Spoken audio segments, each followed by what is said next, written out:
আজি অসমৰ মহিলাসকলৰ বাবে এটা সুন্দৰ আৰম্ভণি মুখ্যমন্ত্ৰীৰ মহিলা উদ্যমিতা অভিযান বা চমুকৈ লাখপতি বাইদেউ আঁচনিৰ জৰিয়তে প্ৰথম কিস্তি 10,000 টকা আজিৰ পৰা আমি মুকলি কৰা আৰম্ভ কৰিছোঁ।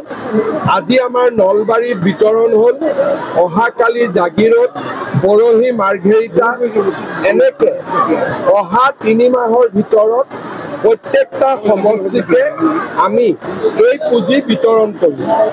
এই পুঁজিৰ সফল ব্যৱহাৰ হ'লে অহা বছৰ আমি এই আঁচনিৰ জৰিয়তে আই মাতৃসকলক 25,000 টকা, তৃতীয় বৰ্ষত বেংকৰ সৈতে সন্মিলিতভাৱে 50,000 টকা দিয়া।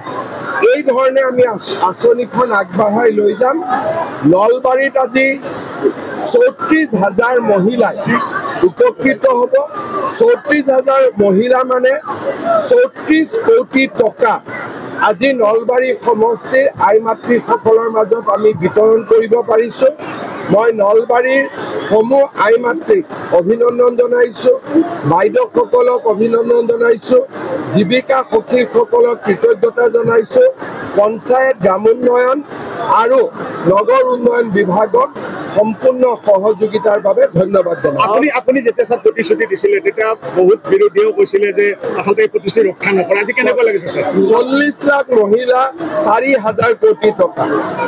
প্ৰতিশ্ৰুতি কঠিন আছিলে, ৰূপায়ণৰ বাটতো বহুত বিত্তীয় দৃষ্টিভংগীৰ পৰা বহুত সমস্যা আছিলে, কিন্তু আজি আমি সকলো বাধাৰ প্ৰাচীৰ পাৰ হৈ এই দিনটোত উপনীত হ'লোঁ।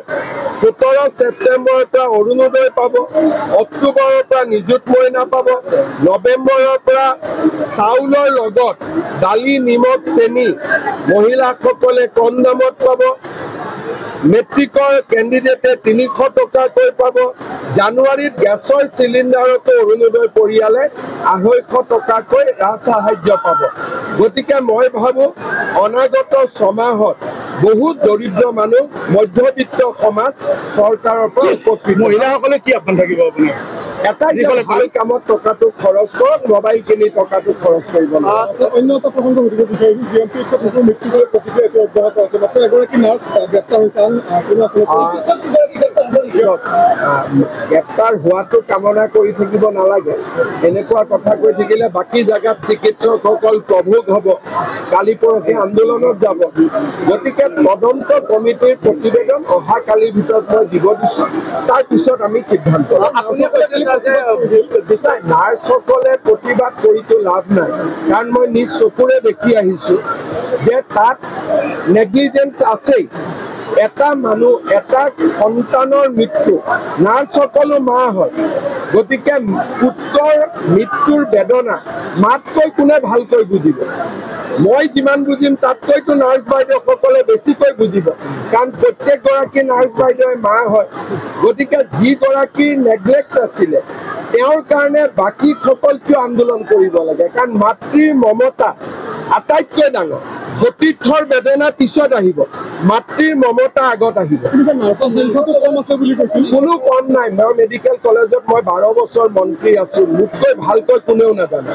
ইয়াত বেছি আছে, নাৰ্ছ বেছি আছে, ডক্টৰ বেছি আছে, 4th গ্ৰেড বেছি আছে, 3rd গ্ৰেড বেছি আছে, জিএমচিত প্ৰয়োজনতকৈ ষ্টাফ বেছি আছে। নলবাৰীত কম আছে মই মানি ল'ম, জিএমচিএইচত কোনো প্ৰকাৰে কাৰো সংখ্যা কম নাই। কৰ্মসংস্কৃতি যদি গঢ়লৈ নুঠে তেতিয়াহ'লে এনেকুৱা মই কওঁ যে ইমান ডাঙৰ হস্পিটেলত কেতিয়াবা এনেকুৱা ঘটনা আপুনি একেবাৰে নহয় বুলি ক'ব নোৱাৰে।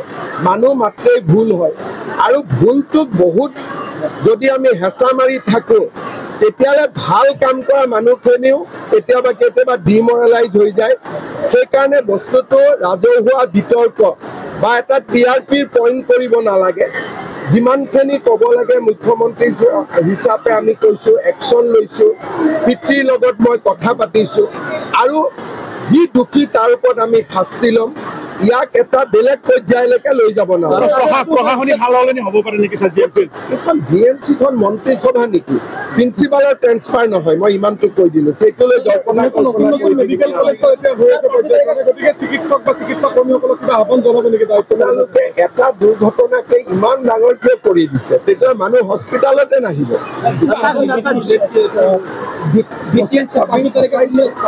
আমি সময় দিম আমাৰ হাতত কোনো প্ৰেচাৰ নাই যেতিয়া দিম আপোনালোককে কপিটো ফাৰ্ষ্ট দিম নিৰ্বাচনৰ দিন ঘোষণা কৰাৰ কথা কৈছিল 20 তাৰিখৰ পিছত আজি মহিলাসকলে আপোনালোকৰ টিভি এইবিলাক নিউজৰ কাৰণে নাচায় যিমানে নিউজ বনাওক কিয় আজি কোনেও নাচায় যিমান ৰিল মহিলা উদ্যমিতাৰ ওপৰত বনিব সেইটোহে চাব বাকী আজি নচলে মহিলাসকল আজি একোৱে নচলে আজিৰ দিনটো যিমান ৰিল বনিব কিবা বনিব ইয়াৰ ওপৰতে বনিব বেলেগ নবনে মোৰো অভিজ্ঞতা আছেতো নিউজৰ ওপৰত আজি এইবিলাক নিউজ মহিলাসকলৰ আগমনত কেনেকুৱা লাগিছে ছাৰ আপোনাৰ আজি নলবাৰীত ইমান ডাঙৰ মহিলাৰ সমাৱেশটো কেতিয়া হোৱা নাই প্ৰথম আৰু নলবাৰীৰ ৰিপৰ্টটোকে 40 লাখ মহিলাই চাব ৰখি আছে যে সঁচাই দিলে নে নাই গতিকে আজি গোটেই আকৰ্ষণ এইটোৱে থাকিব